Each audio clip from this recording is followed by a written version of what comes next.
बोलती पुस्तके. ज्यांना वाचनाचा नाद त्यांना बोलती पुस्तके घाली साद. आमचं चॅनल सबस्क्राईब करा आणि सबस्क्राईब करायला इतरांनाही सांगा. नमस्कार श्रोते मित्र हो, बोलती पुस्तके सादर करीत आहे लेखिका शुभांगी भडबडे लिखित कादंबरी मोक्षदाता भाग 11.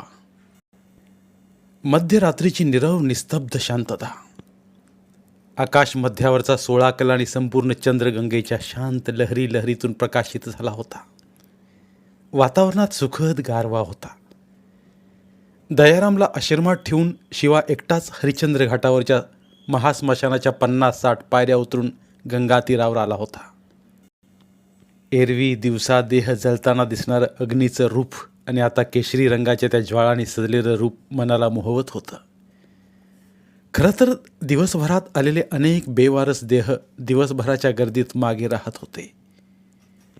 ते देहाला अग्नी मिळण्याच्या प्रतीक्षेत असायचे आणि रात्री मात्र सारं शांत झाल्यावर चांडाळ ते जाळायचे. त्या अग्नीचं स्वरूप गंगा नदी स्वतःला साठवून शांत होती. शिवाने नदीला हात जोडले आणि मनोमन प्रार्थना केली. हे लोकमाते गंगे, हे शिवस्वरूपिणी देवकन्ये, हे तेजस्विनी, हे स्वरूपसुंदरी, जनकल्याणास्तव भगीरथ प्रयत्नाने पृथ्वीमंडलावर आलेल्या सरिते,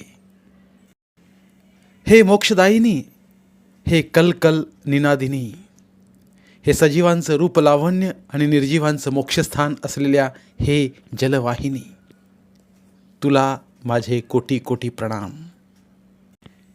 हे अविरत सेवाधारिणी, हे तरंगिनी, हे विश्वमोहिनी, पापहरिणी, हे आत्मा परमात्मा संवादिनी, तुला माझे कोटी कोटी प्रणाम.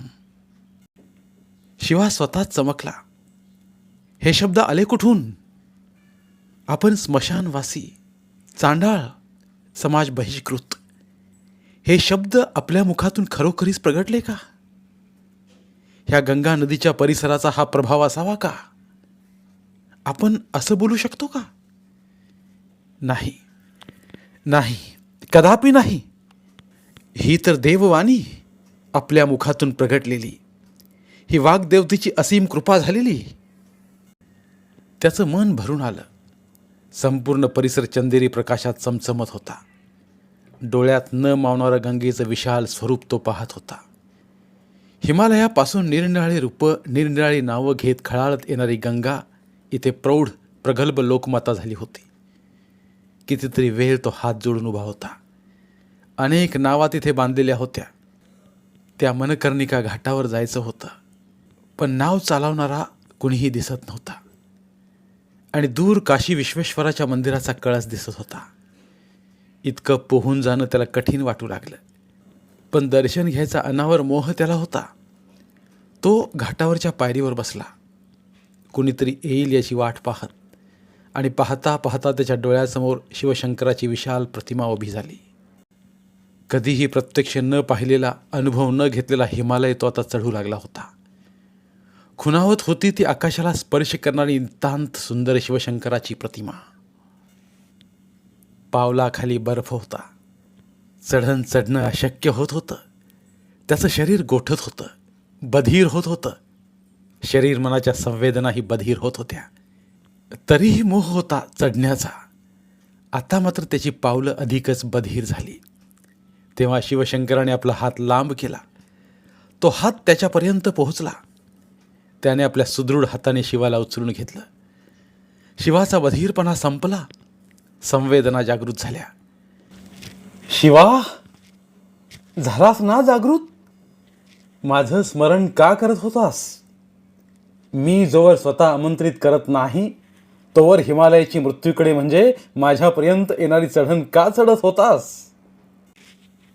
देवा, महादेवा, शिवशंकरा, मी अज्ञ, सर्वसामान्य. मला मोह आहे तुझ्या कार्याचा, कार्यनिष्ठेचा. माझ्यात अंशाने का होईना ती यावी म्हणून मी नित्य स्मरण करतो तुझं. शिवशंकर हसले. त्यांचं हास्य चराचरातून निनादलं. वत्सा, तुझ्यातच मी आहे. तू आत्मशोध घे. तुला जाणवेल तुझ्यातून मी कधीच वेगळा नाही. तुझ्या माझ्यातलं अद्वैत जाणून घ्यावं लागतं. कसं जाणून घेऊ? मी म्हणजेच तू आणि तू म्हणजेच मी हे सत्य जाणायला तुझं मनच तुला अगोदर तयार करावं लागेल. म्हणजे मी काय करू? स्वतःची ओळख करून घेताना आपण स्मशानवासी आहोत, चांडाळ आहोत, आपण अत्यंत हीन आहोत, आपण समाज बहिष्कृत आहोत ही भावना प्रथम काढून टाक. अभ्यासाने तुला हे कळेल. तुझ्या पित्याला ह्या सर्वाची सवय झाली असेल, परंतु शिवा, ब्रह्मदेवानी कुठल्याही जातीपाती, धर्म, पंथ, उच्च नीच अशा संकल्पना मनाशी धरून सृष्टीची निर्मिती केली नाही. कार्यानुसार झालेली वर्णव्यवस्था इतकं विदारक स्वरूप घेईल याची त्यांनाही जाणीव नव्हती. परंतु मृत्यूकडे येणारं एकच दार आहे. त्या दारातूनच प्रत्येकजण येतो आणि माझ्यापर्यंत पोहोचतो. परंतु देवादिदेवा, त्याच समान मृत्यूची वाट पाहत जगायचं का? नाही नाही वत्सा, असं मुळीच नाही. प्रत्येकाजवळ एक अभिनव कला असते. त्या कलेत रममान झाल्यास मनात विकृत विचारांना थाराच नसतो. परंतु देवा, सर्वांजवळ कला कशा असणार? हाच अभ्यास, हाच शोध आणि हेच संशोधन करायचं म्हणतोय मी. साधं उदाहरण बघ. येणारा रोजचा सकाळचा सूर्य आल्हाददायक प्रसन्न वाटतो ना तुला? तसंच तुझ्या मनातल्या प्रसन्नतेचं, आनंदाचं दान तू इतरांना देऊन बघ. काय प्राप्त होईल? समाधान. समाधान म्हणजेच सजीवात्वाचा मोक्षच. समाधान कुठल्याही क्रय विक्रय केंद्रात अधिकाधिक मोल देऊनही प्राप्त होत नाही. आज तुझंच पहा. तुझ्या पित्याला इथं आणण्यात तुला जो आनंद मिळाला त्याची तुलना तू कशाशी करशील? पण हे काम केलं ते हेमांगीने. शिवशंकर पुन्हा हसले आणि शिवाभानावर आला. समोर नव्हता हिमालय, नव्हते शिवशंकर. समोर होती दुग्ध धवल गंगा. त्याने पुन्हा हात जोडले आणि उतरून आल्या पायऱ्या पुन्हा चढून तो वर आला. तेव्हा मध्यरात्र संपत आली होती. येता येता पुन्हा हरिश्चंद्र घाटावरच्या स्वर्णिम ज्वालांचं दर्शन घडलं आणि त्याला काहीच दिवसांपूर्वी वाचलेली बातमी आठवली. त्यात अर्धवट जळालेले 100 मृतदेह गंगा नदीत सापडले असं लिहिलं होतं. खरंच असेल का असं? बाबा तर देहाची राख होईपर्यंत स्मशानात वाट पाहत बसलेला असतो. त्याला वाटतं की सदेह माणूस मृत्यूच्या दाराशी येतो. त्याचा आत्मा अंतराळात देह पूर्ण नष्ट होतो की नाही हे पाहत असतो. बाबाच्या काही काही कल्पनांचं हसू आलं तरी काम पूर्ण करण्याची त्याची प्रामाणिक वृत्ती तर जाणवतेच ना. इथे शेकडो आश्रम आहेत. त्या आश्रमात पूर्वी किंवा आजही असेल काशीला मोक्षकल्पना घेऊन अंतिम क्षण घेऊन येण्याची वाट पाहत थांबलेले अनेक असतील. इतकी नसेल होत व्यवस्था, पण असं गंगेत ढकलून द्यायचं? परंतु गंगा तरीही शांत आहे. आपल्या अपत्यांना क्षमा करत ती अखंड प्रवाहित होते आहे. काय असेल ते एकदा बाबा नसताना जाणून घ्यायला हवं. नाहीतर बाबाला काशीला येण्याचं दुःख होईल. बाबाला आता दुःख नको, मृत्यू नको इतक्यात. कमलाच्या बाळाच्या सहवासात त्याची संध्याकाळ प्रसन्न जाऊ दे. शिवाने पुन्हा एकदा गंगा नदीला आणि महास्मशानात असणाऱ्या शिवतत्वाला नमस्कार केला आणि तो आनंद आश्रमकडे वळला. त्याला जाग आली तेव्हा दयाराम स्नान करून प्रसन्न मनाने त्याच्या उठण्याचीच वाट पाहत होता. शिवा, इतका सूर्य वर येईपर्यंत कधी झोपत नाहीस. आज निवांत वाटलं ना? बाबा, नेहमीच मी निवांत राहिलो ते तुझ्यामुळे. आज काशीला आल्याचं समाधान तुझ्या चेहऱ्यावर दिसतंय. किती वर्ष झाली आठवत नाही, पण कधी काळी अमरावतीला गेलो तेवढंच. पुढे तर कधी गावाबाहेरच काय बाजार आणि परिसर ह्यापासून दूर गेलो नव्हतो. आज तुझ्यामुळे मी इथे आलो. बापाचं सुख समाधान देणारा मुलगा सर्वांना देवो. बाबा, खरं सांगू, तुझी इच्छा पूर्ण करण्याची माझी अत्यंतिक इच्छा होती, पण मी संशयक होतो. नगरपालिकेत जाऊन आलो होतो, पण इतक्या लवकर सहजासहजी घडेल असं वाटलं नाही. ते काम केलं तुमच्या मानसकन्येनी. कोणी? कमलाने?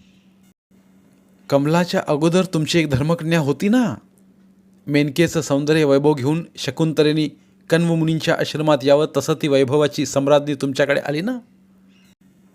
कोणाबद्दल बोलतोस तू? दयारामनी जाणून बुजून विचारलं. जाऊ दे, आता मी पटकन स्नान करून येतो. अगोदर कुठं जायचंय तुला? मला मला गंगा पाहायची आहे. मला काशी विश्वेश्वर आणि महास्मशान बघायचं आहे. मला जितके दिवस आहोत तोवर गंगा बघायची आहे.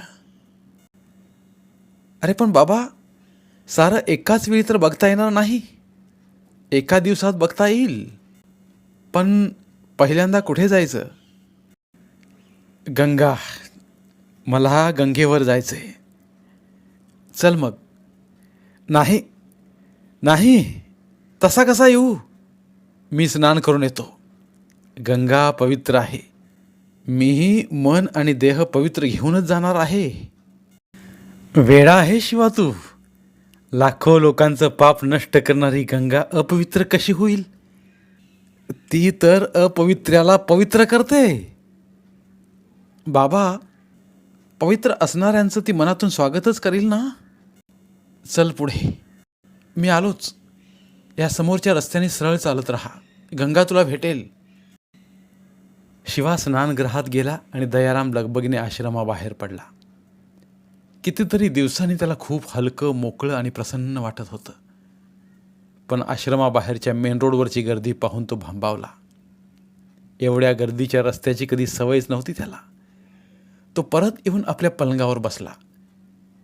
शिवा घाईघाईने आला तसं दयाराम एकदम उठलाच. अरे बाबा, तू गेला नाहीस? मी येतच होतो. मला एवढ्या गर्दीत मी हरवतो की काय याची भीती वाटली. अरे, गर्दीत एकटं जगण्याची स्मशानाची सवय आपली. कदाचित मलाही भीती वाटेल गर्दीच्या रस्त्याची. दोघं हातात हात घालून बाहेर पडले. सकाळी सकाळी विश्वेश्वराच्या मंदिरात जाणाऱ्यांची खरोखरीच खूप गर्दी झाली होती.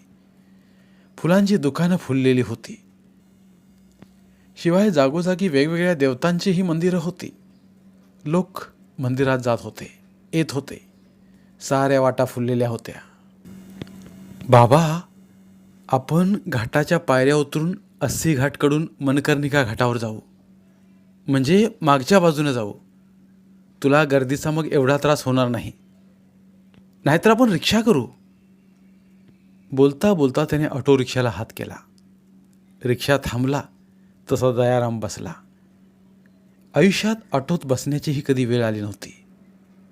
गर्दीतून त्याने मोकळा श्वास घेतला. पण रिक्षाही गर्दीला हटवत सारखा हॉर्न वाजवत हळूहळू जात होता. हाही एक अनुभवच होता. दयारामप्रमाणे शिवालाही विश्वेश्वराचं दर्शन घेण्याची ओढ आता अनावर झाली होती. अनादी काळात शिवशंकराने विश्वकर्म्याकडून काशीनगरीची निर्मिती केली होती आणि काही काळ शिवशंकर कैलास आणि मृत्यूलोक सोडून काशीस वास्तव्याला होते. त्यांच्या वास्तव्याने पुनीत काशीनगरी नंतरही विद्याध्ययन आणि कला केंद्र झाली होती. ऋषींची विद्यापीठं ह्या गंगेवर नांदली, प्रगल्भ झाली, प्रतिष्ठित झाली ती काशी विश्वेश्वरामुळे. अखिल विश्वात परमपवित्र उच्च विद्या संपन्न स्थान म्हणून ह्या नगरीचा उल्लेख केला जातो. त्या पुण्यपावन अतिप्राचीन नगरीत आपण सध्या आहोत याचा शिवाला मनापासून आनंद झाला होता. किती गर्दी रे ही. वाटतं सारी गावं इकडेच आलीत दर्शनाला. बाबा, तू भारताचा नकाशा पाहिलेला होतास ना कधी काळी? त्या संपूर्ण भारतातून लोक इथे येतात ते विश्वेश्वराच्या दर्शनासाठी. आणि एवढे संन्यासी साधू सारे इथेच राहतात. साधूंचा एक संप्रदाय आहे. त्या संप्रदायाचे साधू भारतभरातल्या मंदिरांचं दर्शन घेत देशाटन करत असतात. परंतु उत्तर प्रदेश, मध्य प्रदेश, हिमाचल प्रदेश, नागालँड यातले साधू पुरुष एकत्रितपणे इथे येत असतात. आणि काय? तुझी धर्मकन्या सांगत होती मागच्या कुंभमेळ्याला ती आपल्या वडिलांबरोबर इथे आली होती. तेव्हा लाखो लोक इथे महाकुंभ मेळ्यासाठी आले होते. त्यात नागा साधूंचा एक मोठा संघच इथे आला होता. तेव्हा इथे किती गर्दी झाली असेल आणि त्याचं नियंत्रण किती कठीण झालं असेल त्याची कल्पना कर. बाबा, रामनगर की ओर से रिक्शा ले लूं? वहाँ जरा कम भीड़ होती है. हम तो पहली बार आए, तुम चाहे जहाँ से रिक्शा ले लो. शिवा म्हणाला. रिक्षा थोडा बाजूच्या गल्लीत वळला. तिथेही गर्दी कमी नव्हतीच. रंगरंगीत साड्यांची दुकानं होती. साड्यांच्या दुकानासमोरून जाताना दयाराम उत्स्फूर्तपणे म्हणाला, शिवा, एक साडी कमलाला आणि एक हेमांगीला बनारसी साडी घ्यायची आहे. शिवा हसला मनाशीच. मनुष्य एक अजब रसायन ईश्वराने निर्माण केलंय. त्यात प्रेम नावाची मात्रा अधिक आहे. कालपर्यंत विश्वेश्वराच्या दर्शनासाठी अनावर ओढीने व्याकुळ होणारा दयाराम साडीच्या प्रत्येक दुकानासमोर टांगलेल्या साड्यातून ही चांगली कमलासाठी, ही चांगली हेमांगीसाठी सांगत होता. काशीत खरोखरीच विश्वरूप दर्शनच होतं. निदान भारत दर्शन तरी वेगवेगळ्या प्रांताच्या माणसांच्या रूपात होत होतं. काशी, खरं तर हेच नाव शिवासाठी आनंद निधान होतं. शिवशंकराची नगरी, शिवशंकराचं वास्तव्य, परमपवित्र असं स्थान, पौराणिक नगरी काशी. विश्वेश्वराच्या त्रिशूळावर आधारित धर्म आणि आस्था यांचं केंद्र काशी. शिवतांडवानंतरही अखंड अभेद्य राहिलेली काशी. मोहमायाच्या जाळ्यातून सत्यतत्वाचं दर्शन घडवणारी काशी. मोक्षदायिनी काशी. विश्वेश्वर आणि उत्तर वाहिनी गंगेच्या रहस्यासारखी रहस्य असणारी काशी. जीवात्मा आणि परमात्मा यातलं अंतर कमी करणारी काशी. महेश्वराच्या मस्तकावर अर्धचंद्राकार धरतीचं प्रतिबिंब असणारी काशी. संपूर्ण विश्वाची जननी स्नेहमयी काशी. किती नावं तिची! काशी, बनारस, वाराणसी, अविमुक्त, आनंद कानन, महास्मशान, रुद्रवास, काशिका, तपस्थली, मुक्तिभूमी, श्री शिवपुरी, मोक्षदायिनी. 12 ज्योतिर्लिंगाप्रमाणे 12 नावं धारण करणारी पुण्यपावन भूमी काशी. अज्ञात आकर्षण असणारी काशी. परम ऐश्वर्यमयी अनंत अनादी विश्वेश्वराचं गुणवर्णन कथन करणारी काशी. शिवा आपल्याच नादात रिक्षात बसला होता. व्यावहारिक जगाचं भान जणू हरपूनच गेलं होतं. शिवा, उतर ना, पैसे द्यायचेत ना. दयाराम म्हणताच तो भानावर आला. शिवा ऑटो रिक्षातून उतरला. समोरच भांग घुटली जात होती. शिवशंकराचा प्रसाद म्हणून लोक भांग ग्रहण करीत होते. शिवाला क्षणभर शिवशंकराचा रागच आला. ही कसली आवड शिवशंकराची! परमपवित्र देह मन असणाऱ्या शिवशंकराने खरंच भांग ग्रहण केली असेल का? की त्याच्या नावाने लोकांनीच स्वतःला परंपरागत सवय जडवून घेतली असेल? अरे चल ना. दयारामने त्याचा हात पकडला. इतनी ही भीड़ रोज रहती है? दयारामने चालता चालता एकाला विचारलं. अक्सर ऐसी ही भीड़ होती है, फिर भी आज गंगा बीज है, गंगा पूजा है आज. याने? त्या माणसाने उत्तर दिलं नाही. परंतु गंगा पूजनाच्या शुभप्रसंगी आपण इथे पोहोचलो याचा आनंद दयारामला झाला. मंदिराचा कळस दिसत होता, परंतु गर्दीत एक होऊन चालणं तसं दोघांना जमत नव्हतं. एका भागातून खूप स्त्रिया बाहेर पडल्या. इधर से इतनी महिलाएं? दयाराम स्वतःशीच बोलल्याप्रमाणे म्हणाला, पण त्याचं उत्तर शेजारच्या चालणाऱ्या माणसाने दिलं. यहाँ बहुत ही पुराना वटवृक्ष है, वहाँ स्त्रियां दर्शन करने जाती है, अपने सौभाग्य की मनोकामना करती है और यहाँ से जाने के बाद 3 दिन का व्रत वट सावित्री के दिनों में रखती है. और आदमी कौन सा व्रत अपने स्त्रियों के लिए करते हैं? सहजच मनात आलेला प्रश्न सहजच शिवाच्या मुखातून बाहेर पडला. तसा शेजारून चालणारा मौज मस्तीत चालत होता. तो हसला, म्हणाला, हमें काहे को व्रत करने की आवश्यकता है? अपन की घरवाली करे हमारे लिए तो ही काफ़ी है ना. और कौनो व्रत हमें नहीं करना है. क्या आपकी शादी नहीं हुई? शिवा हंसला. तसं दयाराम म्हणाला, शादी को ना कहता है तो भगवान के दर्शन को ले आया हूं. अब मानेगा ही? हाँ हाँ, बहुत ही अच्छा किया. काशी विश्वेश्वर सबका मानते हैं. मंदिरापर्यंत जाणारा प्रत्येक जण खूप आशा घेऊन चालत होता. त्याला विश्वास होता की आता महादेव सारं मंगल करील. गर्दीसह ते आत पोहोचले आणि आंतरिक आनंद देहालाही लपेटला. मंत्राच्या गजरात पूजा होत होती. शिवशंकराच्या पिंडीवर दुधाची धार पडत होती. अनेक घंटिकांचा आवाज एकत्रित येत होता. सारं नादमय झंकृत झाल्यासारखं वाटत होतं. खरं तर प्रत्येकजण आपल्याच नादात नादावल्याप्रमाणे पुढे सरकत होता. पाहता पाहता शिवा गर्दीसह पुढे पुढे सरकत होता. दयारामनी त्याचा हात घट्ट धरला होता, हरवू नये म्हणून. तो अधिकच घट्ट केला. शिवाय ती घट्ट पकड जाणवली. तो शिवशंकराला मनोमन म्हणाला, मनुष्य असाच प्रत्येक गोष्टीला घट्ट घट्ट धरून ठेवत असतो. त्याला कल्पना असूनही तो पुन्हा पुन्हा अडकत राहतो मायेच्या मोहात.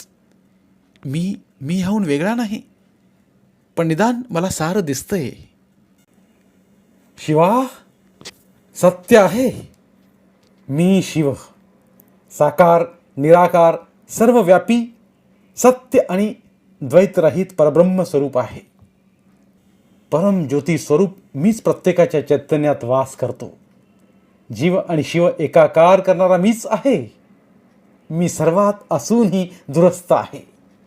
सर्वव्यापी असूनही आत्मलीन आहे. विश्वात जन्म घेणाऱ्या प्रत्येक मनुष्याच्या मनात अनेक तेजस्वी कण आहेत. त्या कणांचा त्यांना कर्मानुसार साक्षात्कार होतो, परंतु त्या तेजोकणांना एकाकार करून पुन्हा नवचैतन्य देण्यासाठी असणारा मी एकमेव कार्यकर्ता आहे. मीच मोक्ष, मीच आनंद, मीच तेजोकणांचा अधिपती, मीच सर्व जन्माचं पाप पुण्य. सारं सारं माझ्यातच विलीन होतं. जीवसृष्टीतला जीव कसा आहे, काय कर्म करतो, याचा माझ्याजवळ लेखाजोखा नसतो. मी सर्वांना माझ्यात सामावून घेतो. शिवा, शिवा, शिवा, शिवा. दयाराम हाक मारित होता. तू हाक मारत होतास? अरे, हात जोडून नमस्कार कर. अगोदरच गर्दीत आहोत आपण. शिवाने हात जोडले, मनोमन प्रार्थना केली. कैलास राना शिवचंद्र मौळी, फणींद्र माथा मुकुटी झळाळी, कारुण्य सिंधू भवदुःखहारी, तुझवीन शंभो मन कोण तारी, वैराग्य योगी शिवशूल पाणी, सदा समाधी निजबोध व्हावी, उमा निवासा त्रिपुरातकारी, तुझवीन शंभो मज कोण तारी. शिवा दयारामबरोबर प्रतिमेसमोरून गर्दीसह पुढे सरकत होता, पण त्याच्या मनात अजूनही प्रार्थना सुरूच होती. कर्पूर गौरी गिरिजा विराजे, हलाहले कंठ निळाची साजे, दारिद्र्य दुःखे स्मरणे निवारी, तुझवीन शंभो मज कोण तारी, स्मशान क्रीडा करिता सुखावे, तो देव चुडामणी कोण आहे, तुझवीन शंभो मज कोण तारी. गर्दीसह दयाराम शिवा बाहेर पडले. शिवा अजूनही मंदिरात असल्यासारखा आपल्यातच होता. दयाराम त्याला एका बाजूला ओढत म्हणाला, शिवा, गर्दीत नीट दर्शनच झालं नाही रे. पुन्हा येऊ, चल. दुपारी आलं तर कदाचित थोडी गर्दी कमी असेल. भूक लागली आता. जिलबी रबडी खातोस की कचोरी हवी तुला? अरे, आज देवदर्शनासाठी रोजचा चहाही घेतला नाही. शिवा त्याला जिलबी रबडीच्या दुकानासमोर घेऊन आला. तिथेही गर्दीच गर्दी होती. इथे कसं खायचं एवढ्या गर्दीत? खायचं, गर्दीतलं एक होऊन खायचं. कोणी पाहत नाही तुला. गरमागरम शुद्ध तुपात तळलेल्या मोठ्या मोठ्या केशरी जिलब्या आणि घट्ट असलेली रबडी. दयाराम खुश झाला. रोजचा चहा विसरला. बाबा, किती दिवसांनी तुला असा आनंदी पाहतोय. आता कसलं काम नाही त्यामुळे. पण का रे शिवा, कमला कशी आहे हे विचार ना जरा फोनवर. आश्रमात गेल्यावर विचारतो, इथे काही ऐकू यायचं नाही. आणि त्या हेमांगीला फोन लाव, मला बोलायचं आहे. बरं बरं. दोघंही मग अतिशय आनंदाने काशीनगरीत पायी पायी चालत राहिले आणि दुपारी असंच कुठे काही खात आश्रमात परतले. शिवा, विठोबाचं दर्शन घ्यायला आलो आणि पोटोबा करत गावभर खात फिरलो. आता मात्र थकलो मी. पण पण फोन लाव अगोदर. कमलासाठी रामपाल काका, त्याची सून आणि नातू त्याच्याच घरी राहायला आले होते. तिच्या बाळणपणाला अजून 15 दिवस तरी होते. रामपाल काकाची सूनच तिच्याबरोबर नगरपालिकेच्या दवाखान्यात जाऊन आली होती. काशीचं घाईत ठरवण्याचं कारण तेच होतं. नवा जीव जन्माला येणार आहे, तरीही आपल्याला ओढ आहे ती स्मशानवासी ईश्वराची. हे स्मरहर कामनाशना शंकरा, स्मशानात तू क्रीडा करणार आहेस. सतत भूत पिशाच्या बरोबर तू वावरत असतोस. तुझ्या देहाला तू भस्म करून चितेची राख प्रयोगात आणतोस. हे परम दयाळा, तुझं रूप स्वरूप अगम्य, अतर्क्य, अनाकलनीय आहे. लोक तुला अमंगल मानत असूनही तू परममंगल आहेस. तुझ्या क्षणमात्र स्पर्शाने संपूर्ण मांगल्यच प्रगट होत असतं. कुठले कुठले श्लोक शिवाला स्मरत होते. कधीतरी शिवशंकराबद्दल जाणून घेण्याच्या उत्सुकतेने त्याने शिवमहिम्न स्तोत्र वाचलं होतं. तसंच आद्य शंकराचार्यांची काही पुस्तकं घरी आणली. संस्कृतचा अर्थ लावून लावून वाचताना नकळत ती आत्मसात झाली होती. त्याचं त्यालाच स्वतःच्या स्मरणशक्तीचं आश्चर्य वाटलं. हे चंद्रशेखरा, हे मदनाचा अंत करणाऱ्या त्रिशूलधारी, हे शिवशंकरा, हे कैलासाधिपते, हे पार्वतीच्या परमेश्वरा, हे महेशा, हे शंभो, हे भूतनाथा, हे भवभय विनाश करणाऱ्या जगदीशा, माझं रक्षण कर. शिवा मनोमन म्हणाला, माझ्या बाबाची इच्छा पूर्ण करावी म्हणून मी इथे आलो. परंतु आता क्षणभरही तुझ्यापासून दूर मला जावंसं वाटत नाही. गर्दीतून झालेलं तुझं किंचित मात्र दर्शन मला पुन्हा पुन्हा घ्यावंसं वाटतंय. तुझ्या नित्य जवळ असावं ही अनावर ओढ मनात जाणवू लागली आहे. एकदा बाबा म्हणाला होता, मला गंगा स्नानाने मोक्ष मिळेल. महास्मशान पाहिल्याने माझ्या जीवनाचा अर्थ पूर्ण होईल. मला मोक्ष हवा. तेव्हा मी त्याला विचारलं होतं, बाबा, मोक्षदात्याला मोक्ष कशाला हवा? तूच स्वतःच तर मोक्षदाता आहेस. त्यावर तो म्हणाला होता, शिवा, तुझ्यासारखी पुस्तकं नाही वाचत मी. मला कशाचंही ज्ञान नाही. पण मला एवढं माहीत आहे की लहान मुलाला आईची ओढ तशी देवांनाही ओढ असतेच कुणाची ना कुणाची. कधी ती भक्ताची तर कधी दुसऱ्या देवाचीही. आता शिवशंकराला ओढ आहे ती भगवान श्रीरामाच्या सात्विक जीवनाची. ते देव आहेत, गुणांची पूजा करतात. मी तर साधा माणूस आहे, देवाच्या पायावर डोकं ठेवणारा. मी नाही मोक्षदाता. मी तर केवळ मार्गावरचा सरण रचणारा माणूसच. शिवाला ते आठवलं होतं. दयाराम म्हणत होता म्हणून तो 4च वर्ग शिकला होता. पण कितीतरी वर्ष तो स्मशानातल्या अनुभवाच्या शाळेतून शिकला होता. त्याची साधी वाक्य पुष्कळदा विचार करायला लावायची. आज त्याच्याचमुळे शिवशंकराच्या नगरीत काशीत आलो आणि खरोखरीच झपाटल्या गज झालं असं त्याला वाटलं. हे शिवशंकरा, तू आत्मा आहेस. पार्वती ही बुद्धी आहे. पंचप्राण हे तुझ्या समवेत असणारे सहचर आहेत. शरीर हे घर आहे. अनेक प्रकारच्या विषय भोगांची जुळणी ही तुमची पूजा आहे. झोप समाधी आहे. पायाने फिरणे ही प्रदक्षिणा आहे आणि वाचा ही सर्व स्तोत्रे आहेत. म्हणून मी जे जे कर्म करतो आहे ती तुमचीच उपासना आहे.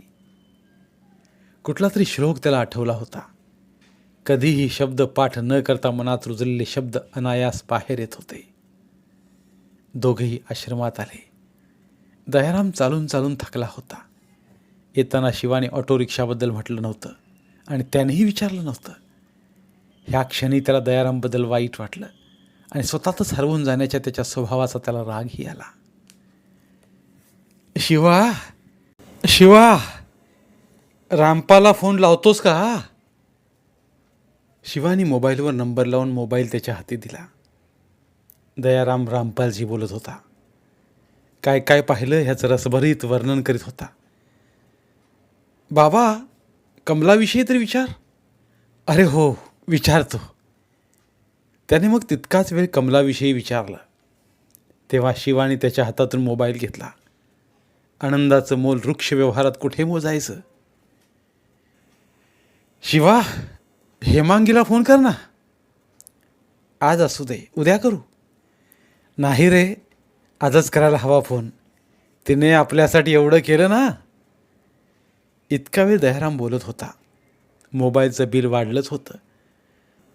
आता मजाच करायला आलोत ना, ही पण मजा, असा विचार करून शिवानी हेमांगीचा नंबर लावून दिला. अगोदर तू बोल. दयारामने फोन घेण्याचं नाकारलं. घे ना, रिंग जाते. नाही, नाही म्हणजे नाही, तू बोल. हॅलो शिवा, मी हेमांगी. कसा आहेस? पोचलात ना वेळेवर? गेला होतात गंगाकिनारी? कुठे थांबला आहात? जेवलात ना ठीक? अरे बोल ना. तू थांबशील तर मी उत्तर देईन ना. सारं व्यवस्थित जमलं. खरं तर हे तुझ्यामुळेच घडलं. तीच ती तुझ्या बाबाची घिसीपिटी रेकॉर्ड वाजवू नकोस. छान बोल ना काहीतरी. काय बोलू? मला खूप काही बोलता येत नाही. एवढं तर बोलता येतं ना की तुझी आठवण येते. उद्या तुला बाबा फोन करील. ठेवतो मी आता. पलीकडून हेमांगीच्या मुक्त हसण्याचा आवाज आला आणि शिवाचं मन प्रसन्नतेने संपूर्ण भरलं. असं का होतं ह्याचा विचार करत तो आता खिडकीजवळ उभा होता आणि दूरवर काशी विश्वेश्वराच्या मंदिराचा सुवर्ण कळस झळकत होता. धन्यवाद. उर्वरित कादंबरी पुढील भागात. मराठीतील प्रतिभावंत लेखकांचं साहित्य, कथा, कादंबऱ्या ऐकण्यासाठी आमचं बोलती पुस्तके हे चॅनल सबस्क्राईब करा आणि मराठी साहित्याचा प्रसार करण्यासाठी प्रत्येक मराठी माणसाला सबस्क्राईब करण्यासाठी आवाहन करा आणि बोलती पुस्तके या साहित्य चळवळीत सहभागी व्हा. आपले पुन्हा एकदा धन्यवाद.